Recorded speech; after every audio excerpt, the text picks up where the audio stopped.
Hello class, this is a video tutorial on integration utilizing the logarithmic function.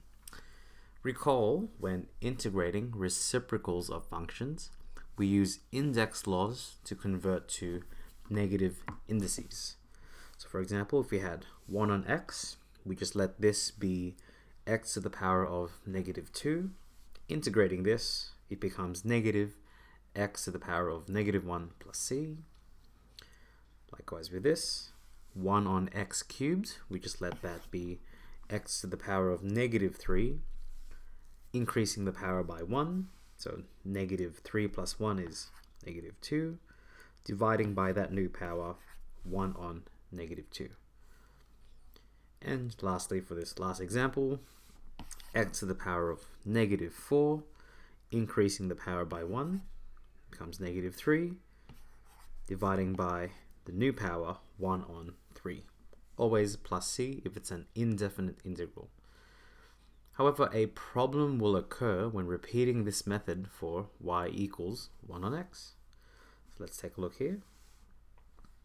If we had the integral of 1 on x dx, if we apply the same index laws, we get x to the power of negative 1. So from here, using the integral laws, increasing the power by 1, so negative 1 plus 1, well, that's 0. And dividing by 0, well, that's undefined. And it's actually, this is not the integral of 1 on x.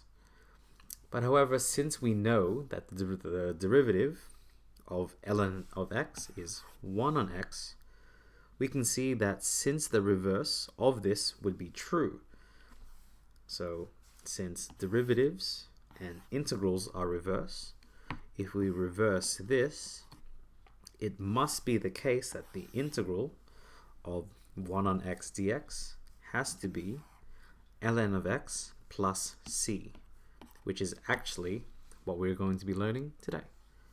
So the integral of 1 on x, the integral of 1 on x dx is ln of absolute value x plus c. Now, it must be an absolute value since ln of x is undefined for x is less than or equal to 0.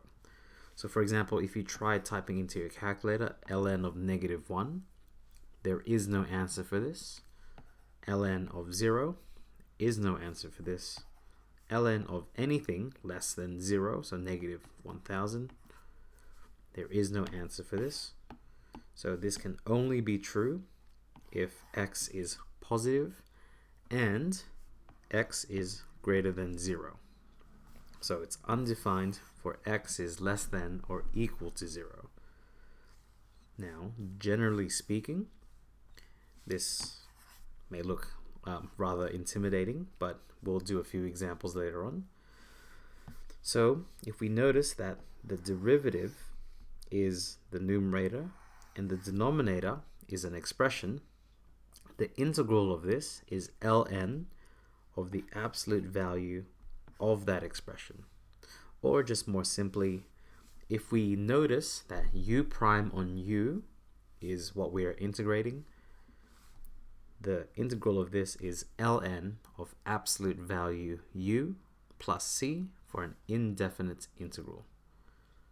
A few more things that we have to take into account when evaluating definite integrals.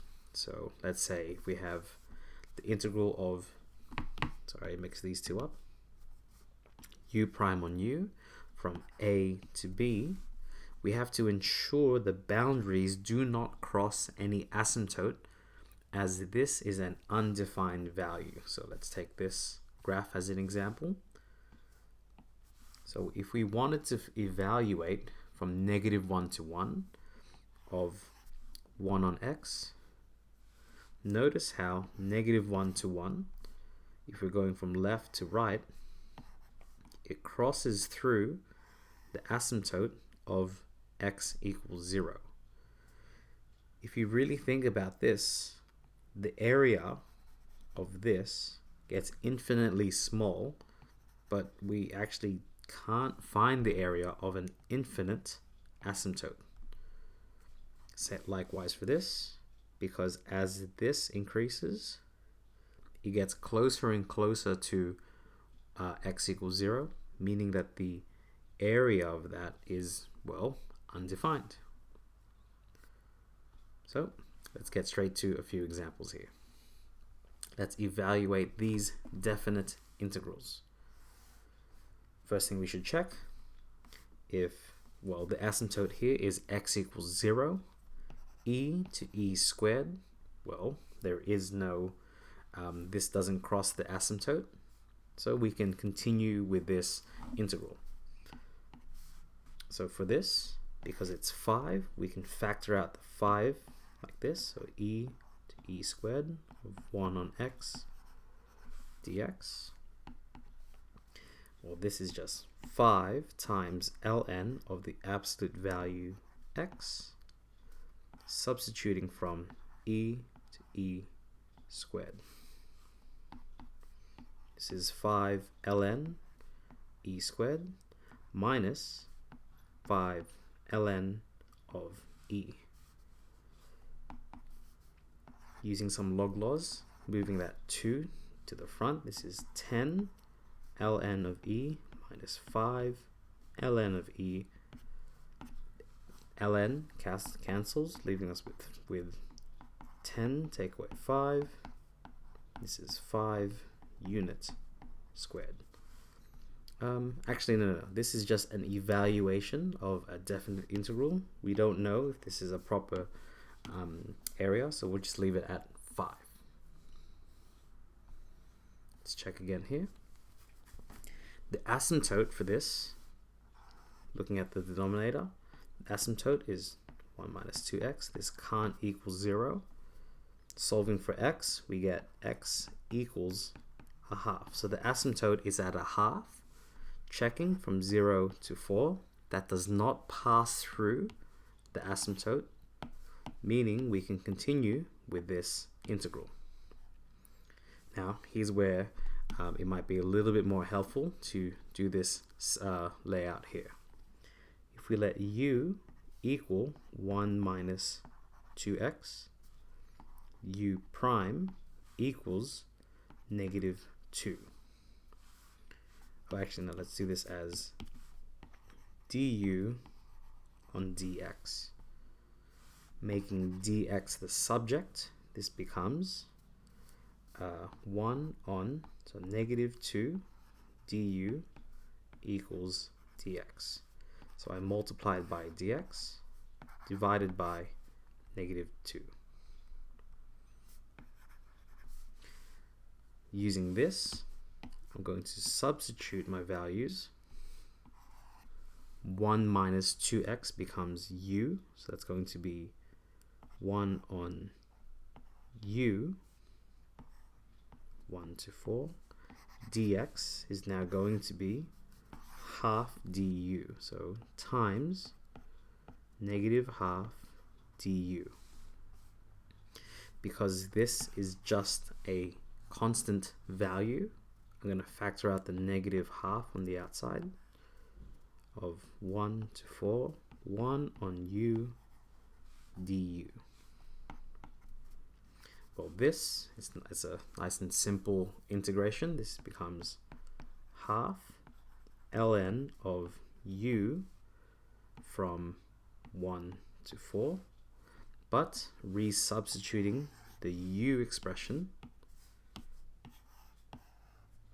this is actually 1 minus 2x. So let's substitute 4 now. So negative half ln of 1 minus, that's going to be, well, sorry, the absolute value.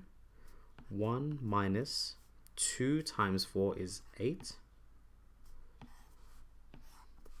minus negative half of the ln absolute value. 1 minus 2 times 1 is 2. This becomes negative half 1 minus 8 is negative 7, but we take the absolute value, so it's ln of 7 minus negative half. Same deal for here. 1 minus 2 is negative 1, but we take the positive of this, so ln of 1. ln of 1 is 0, so this all cancels, leaving us with negative half ln of 7. One more example here. Once again, checking our asymptote. Our asymptote here is at x equals 2. If we look at our boundaries from 1 to 5, 1 to 5 crosses the asymptote, so we actually cannot do this integral. So this, we can say that this is undefined. Defined at x equals 2. Okay, so we'll pause the video here just to break this up into 2 separate videos because this one's getting very long. I'll see you in the next video where we do slightly harder integrations and evaluation of integrals. Hope to see you then. Best of luck.